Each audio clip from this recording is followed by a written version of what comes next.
राज्यात नगरपरिषद आणि नगरपंचायत निवडणुकांचे निकाल लागलेले आणि बहुमत जे आहे ते महायुतीला राज्यात मिळालेलं आहे। 230 पेक्षा अधिक ठिकाणी जे आहे ते महायुतीचे नगराध्यक्ष निवडून आलेले भाजप सर्वाधिक मोठा पक्ष ठरलेला आहे। दुसरीकडे अमरावतीच्या अचलपूर मतदारसंघामध्ये जर आपण पाहिलं तर दोन नगरपरिषदेत एक अचलपूर आणि चांदूर बाजार त्या ठिकाणी मात्र एका नगरपरिषदेवर भाजपला झेंडा रोवता आला। अचलपूरमध्ये मात्र प्रहारचा पराभव झालेला आहे। आपल्या सोबत स्वतः बच्चू कडू आहेत। भाऊ काय सांगणार, एकीकडे चांदूर बाजारमध्ये भाजपचा नगराध्यक्ष निवडून आला तर अचलपूरमध्ये पराभवाला समोर जावं लागलं। अचलपूर आम्हाला अपेक्षाच नव्हती, कारण तिथे पूर्ण धार्मिकतेवर होणारी निवडणूक होती, त्याच्यामुळे आम्ही तिथे काही फार अपेक्षा करून बसलो नव्हते। पण चांदूर बाजार एका हाती सत्ता आली। चांदूर बाजारातल्या शहरातल्या लोकांनी जी काही मदत केली, खरं तर विधानसभेतला जी काही त्यांच्यामध्ये नेहमी ते बोलले जात होते, मी प्रचारात पाहत होतो का बच्चू यावर्षी या निवडणुकीत तुम्हाला जो विधानसभेत पराभव झाला तो आम्ही भरून काढू। तर चांदूर बाजारातल्या शहरातल्या लोकांनी, सगळ्या जाती धर्मातल्या आणि लोकांनी प्रचंड प्रतिसाद दिला आणि आता एकूण 20 पैकी 14 सीटा आमच्या आहे, नगराध्यक्ष आमचा आहे आणि त्यात आम्हाला यश आलेलं आहे। खरं तर ही निवडणूक आयोगाची मेहरबानी आहे का इथं ते लहान निवडणूक आहे म्हणून ईव्हीएमचा घोर झाला नाही। मोठ्या निवडणुकीत काही सांगता येत नाही, महानगरपालिकेत जिल्हा परिषदमध्ये, कारण या लहान निवडणुकीत काय 2 ते 3 हजार मतं होते, त्यामध्ये अधिक काही करता आलं नाही। त्याच्यानं खराय रिझल्ट जे आपण पाहतोय, तुम्ही आज सगळ्या महाराष्ट्रातले जर रिझल्ट पाहिले तर हे बऱ्यापैकी अमरावतीत जर पाहिलं तर कुठं काँग्रेस, कुठं BJP, कुठं शिवसेना, कुठं आम्ही प्रहार आहे, कुठं वंचित पण आहे। तर एकंदरीत हा नॅचरल, ते म्हणतोय का कृत्रिम निकाल नाही, नॅचरल निकाल आहे आणि अशा पद्धतीनं जो काम करणारा कार्यकर्ता आहे त्याला एक मोठा या निवडणुकीत बळ भेटत असतं आणि ते बळ त्या कार्यकर्त्यांना विकासासाठी कसं वापरता येईल, चांदूर बाजारमध्ये आमची सत्ता आहे तर ती अधिक गोरगरिबापर्यंत कशी नेता येईल, चांगल्या पद्धतीनं रचना कशी करता येईल, तो आम्ही प्रयत्न करू। भाजप सर्वाधिक मोठा पक्ष ठरलेला आहे। 118 ठिकाणी जे आहे ते भाजपाचे नगराध्यक्ष निवडून आले। त्याच्या पाठोपाठ शिंदेची शिवसेना, मात्र दुसरीकडे महाविकास आघाडीला पाहिजे तसं यश या निवडणुकांमध्ये मिळालं नाही। खरं तर ह्या निवडणुका डायरेक्ट नगराध्यक्षाच्या असल्यामुळं त्याचे परिणामही आपण जर पाहिले तर जाती धर्माचा बेस आहेच। निवडणुकीत प्रचंड पैसा वापरला जातं।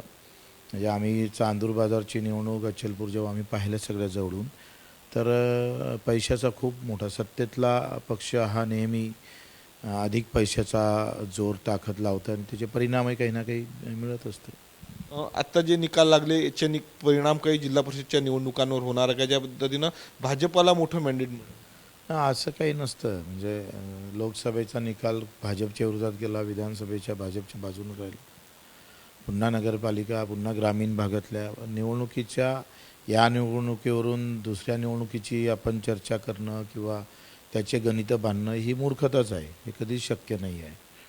म्हणजे आता आम्ही चांदूर बाजारले 5000 मतं घेतली, मी विधानसभेत 3534 का 3500 मतं होते, 1500 मतं वाढले आमचे तिथं, आणि भाजप तिथं 1000 मतांना वाढली, काँग्रेस 2000 कमी झाली। तर हे काही त्याच्यात काही सूत्र म्हणजे कुठंच काही संबंध राहत नाही। प्रत्येक निवडणुका प्रत्येक अलग अलग स्वभाव घेऊन येतात, अलग अलग मुद्दे घेऊन येतात आणि अलग अलग आम्ही पाहतो का पूर्ण बदल असतो तो, आणि मग लोकसभेचा परिणाम विधानसभेवर, विधानसभेचा परिणाम नगरपालिकेवर, असं कुठलाही गणित लावणं फार चुकीचं आहे।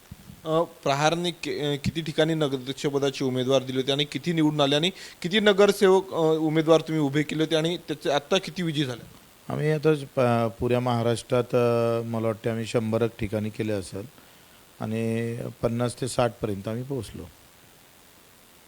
जसं नगराध्यक्षाची आमची धारणीची सीट होती ती पडली आणि चिखलदरा होती, तिथं काय म्हणजे इथे कार्यकर्त्याचा उत्साह होता म्हणून आम्ही ते टाकले, पण खरी लढत लढलो आम्ही ते अचलपूर ते चांदूर बाजार। चिखलदऱ्यामध्ये जर आपण पाहिलं तर मुख्यमंत्र्यांचे मामेभाऊ त्या ठिकाणी होते, त्यांची बिनविरोध निवड झालेली होती, त्या ठिकाणी चुरस देखील झाली, परंतु त्या ठिकाणी भाजपला मोठा फटका बसलेला आहे। काँग्रेसचे उमेदवार तिथे नगराध्यक्षपदी विराजमान झाले।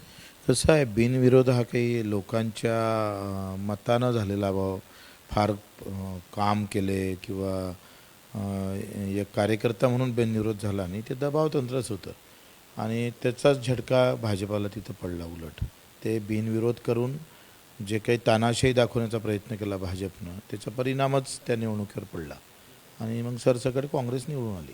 शेवटला प्रश्न, ज्या पद्धतीनं आता भाजपला मोठं यश या निवडणुकीमध्ये मिळालेलं आहे, तेवढं मोठा भाऊ म्हणून भाजप मुंबई महानगरपालिकेमध्ये मिरवणार का आणि जागा देखील जास्त मागणार, कारण शिंदे सोबत आहेत? महानगरपालिका मुंबई ही काही म्हणजे एक लहान राज्याची निवडणूक आहे. त्याच्यानं भाजप कशा पद्धतीनं घेऊन जाईल आणि तिथं ती सत्ता शिंदेजवळ द्यायची का भाजपजवळ ठेवायची, तर मला असं वाटतं का भाजपची तर मानसिकता 100% आहे का राज्यापेक्षाही त्यांना मुंबई फार महत्त्वाची आहे आणि मुंबई ती भाजपकडे कशी नेता येईल हाच प्रयत्न होईल. हे बच्चू कडू होते, ज्या पद्धतीनं आज निकाल लागले त्या निकालावर त्यांनी भाष्य केलेलं आहे. कॅमेरामन अनिकेत दहातोंडेसह मी स्वप्नील उमप, TV9 मराठी, अमरावती.